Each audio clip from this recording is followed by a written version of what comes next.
تفتحن القسطنطينية فلن أعمل أميرها ولن أعمل جيش ذلك الجيش.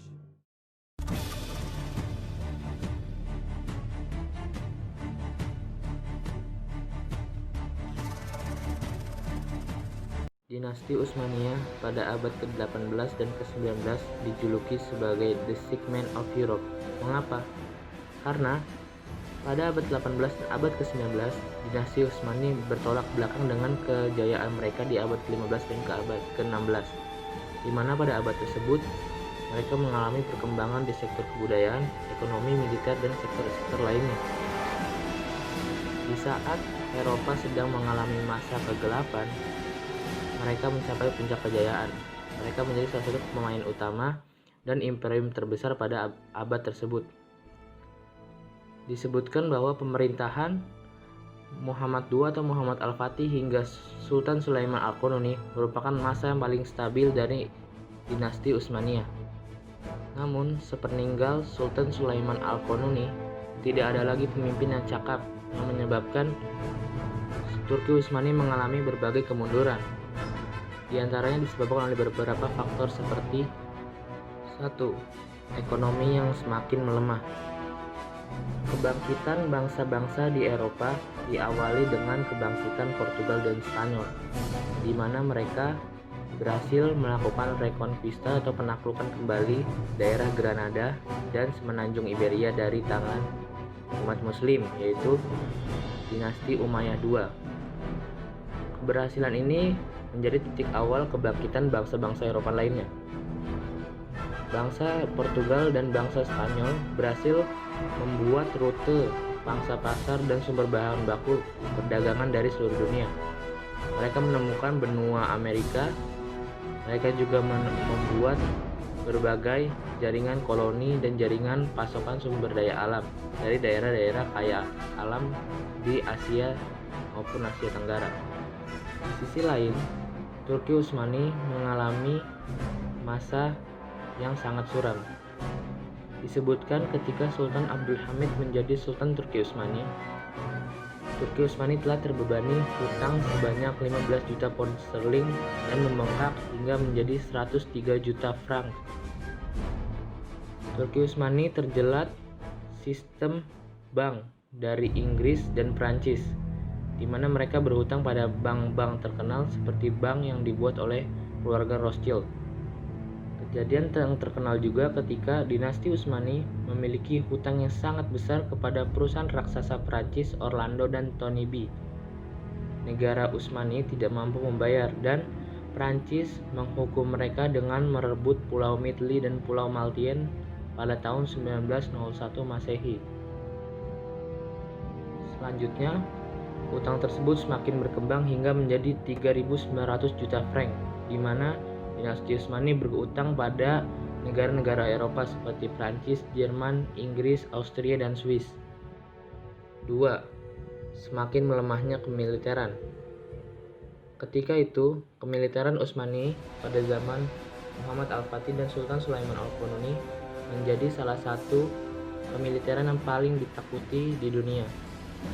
Namun, sepeninggal Sultan Sulaiman Al-Qanuni, pasukan Yanisari dan pasukan reguler tidak mampu kembali ke masa-masa kejayaannya. Disebutkan setelah peristiwa perebutan Pulau Midley dan Maltien, terjadi beberapa perebutan pulau-pulau strategis lainnya dari tangan Utsmani.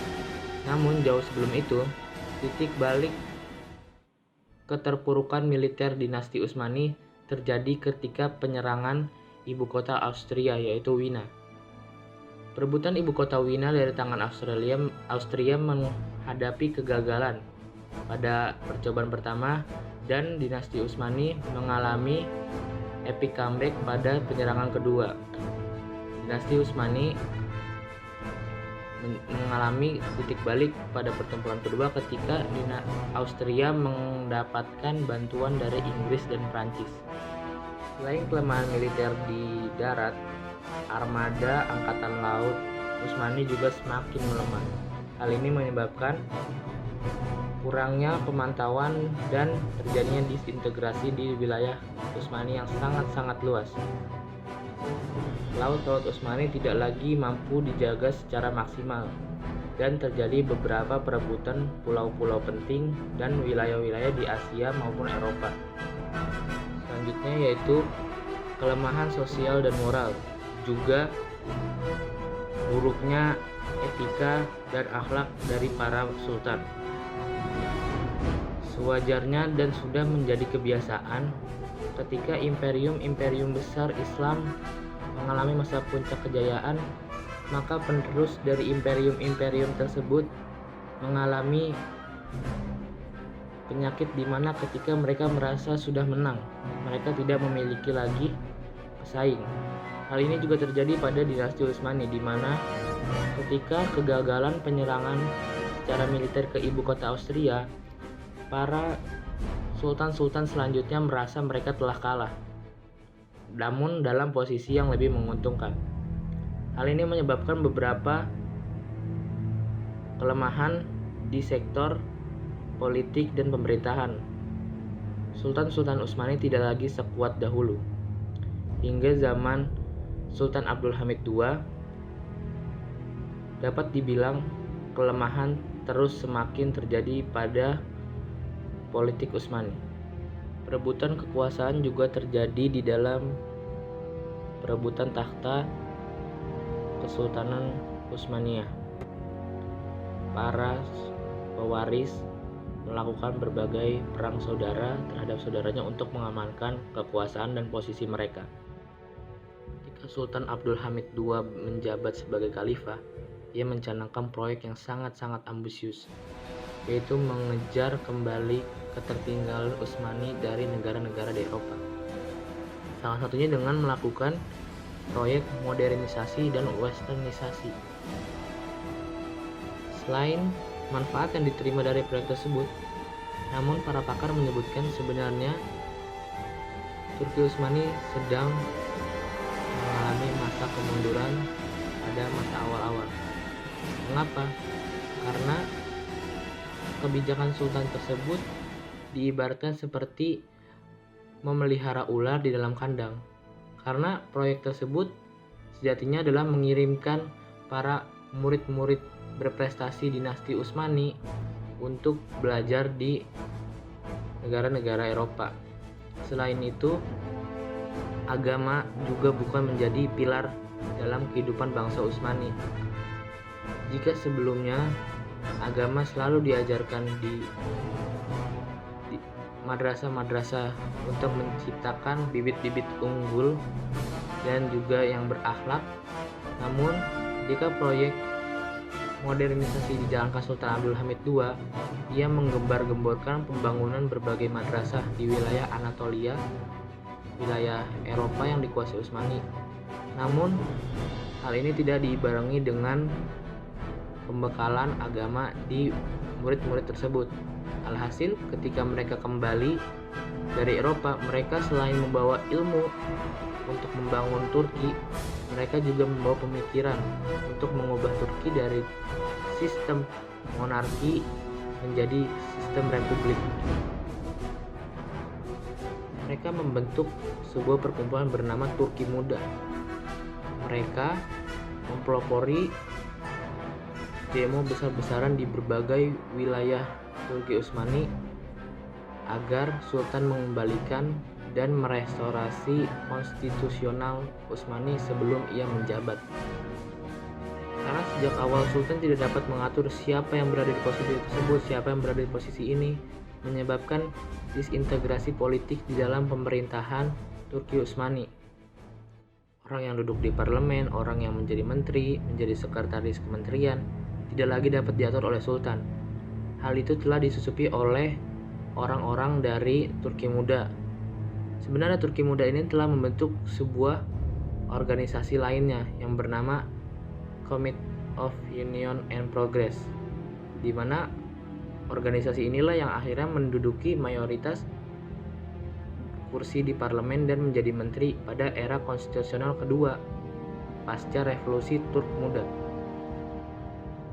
Namun beberapa saat Committee of Union and Progress ini berkuasa, rakyat dan lapisan masyarakat yang merasa dirugikan oleh Committee of Union and Progress ini melakukan pemberontakan di wilayah Istanbul. Mereka membunuhi para pekerja dari Committee of Union and Progress. Peristiwa ini juga didukung oleh tentara-tentara yang sakit hati terhadap Committee of Union and Progress, di mana mereka dijadikan tentara biasa atau diturunkan pangkatnya semenjak Committee of Union and Progress menjadi sebuah kekuatan politik terbesar di Utsmani mengalahkan Sultan Abdul Hamid II sendiri. Tidak lagi dilihat dari seberapa mentereng, seberapa prestasi yang diberikan oleh tentara tersebut, namun jika dia bukan didikan Committee of Union and Progress, maka ia akan diturunkan dari jabatannya. Kemudian Committee of Union and Progress meminta bantuan kepada sekutu lamanya, yaitu Kesatuan Militer Ketiga di wilayah Salonika, Yunani, dengan sekretaris jenderalnya adalah Mustafa Kemal Atatürk yang kelak dikenal sebagai bapaknya bangsa Turki. Setelah itu, Sultan Abdul Hamid II dihadapkan pada pengadilan militer tingkat tinggi, di mana dia disebut sebagai dalang utama pemberontakan tersebut. Karena ketika pemberontakan itu terjadi, Sultan berhasil mengambil alih keadaan dinasti Utsmani. Sebenarnya itu tidak benar, karena Sultan hanya berusaha membuat stabilisasi kekuasaannya kembali.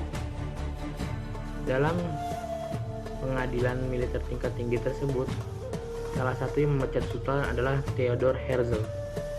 Siapa dia? Dia adalah juru bicara Persatuan Yahudi Dunia. Dahulu, ketika Sultan Abdul Hamid II masih berkuasa, ia sempat ingin meminjam sepetak tanah di wilayah Palestina untuk tempat tinggal bangsa Yahudi di seluruh dunia. Namun, Sultan Abdul Hamid II menolak dengan mengeluarkan kata-kata yang menjadi sangat-sangat terkenal. Hal itu membuat Theodor Herzl sakit hati dan ia mengatakan kepada sekretaris pribadi Sultan bahwa dia akan kembali dengan peran yang berbeda, dan akhirnya dia datang dengan peran yang berbeda. Sebelumnya dia merayu Sultan untuk menjual tanahnya, sekarang dia yang memecat Sultan Abdul Hamid II. Semenjak Sultan Abdul Hamid II dipecat lalu diasingkan ke Yunani,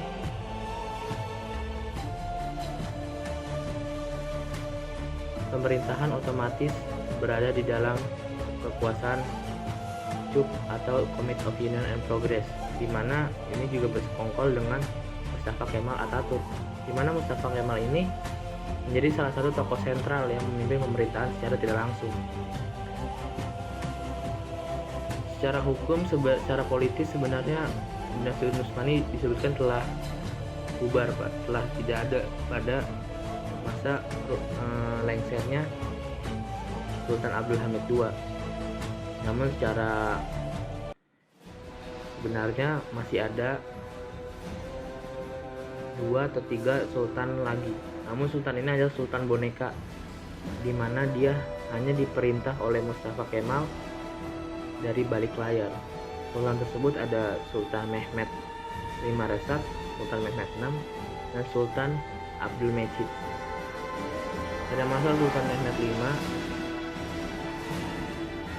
para kelompok yang tidak senang dengan kekuasaan Utsmani mengirimkan berbagai negosiator untuk melihat seberapa besar kemungkinan mereka dapat menguasai tanah Palestina. Ini dimotori oleh tentara Zionis. Mereka datang ke pihak Inggris, Rusia, dan Prancis dalam perang melawan Jerman dan Austria.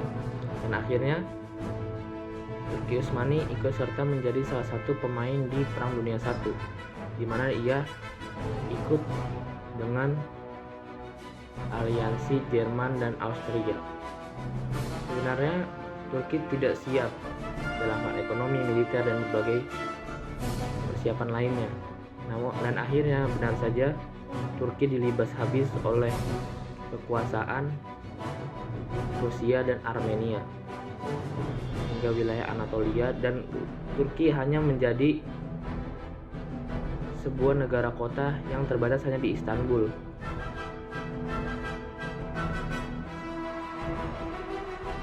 Para negara-negara pemenang Perang Dunia I mempatok-patokkan wilayah Turki Utsmani untuk kekuasaan mereka, seperti Armenia menjadi mandat Amerika Serikat kemudian dimerdekakan, wilayah Palestina dan wilayah Yordania dan wilayah lainnya di Suriah dikangkangi oleh Inggris.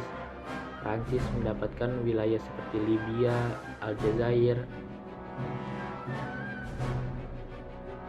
Saat itulah Mustafa Kemal Atatürk bangkit dan menggunakan fatwa ulama yang dimana dilakukan secara licik, yaitu dengan memanfaatkan fatwa tersebut banyak orang bergabung dengannya dan akhirnya mengalahkan Yunani, Amerika Serikat, Inggris, dan akhirnya berhasil membuat kedaulatan Turki kembali utuh walau tidak semuanya. Disebutkan bahwa ketika Mustafa Kemal menjadi presiden dan membentuk Republik Turki, wilayahnya hampir mirip dengan wilayah negara Turki sekarang, kecuali provinsi Hatay. Mustafa Kemal Atatürk secara resmi membubarkan kekhalifahan, memutus hubungan antara Republik Turki dan dinasti Turki Utsmani, dan segala hal yang berbau Turki dilarang. Dapat disebutkan ketika kejatuhan Turki Utsmani tersebut menjadi salah satu masa paling kelam bagi umat Islam di seluruh dunia, terutama di daerah Turki.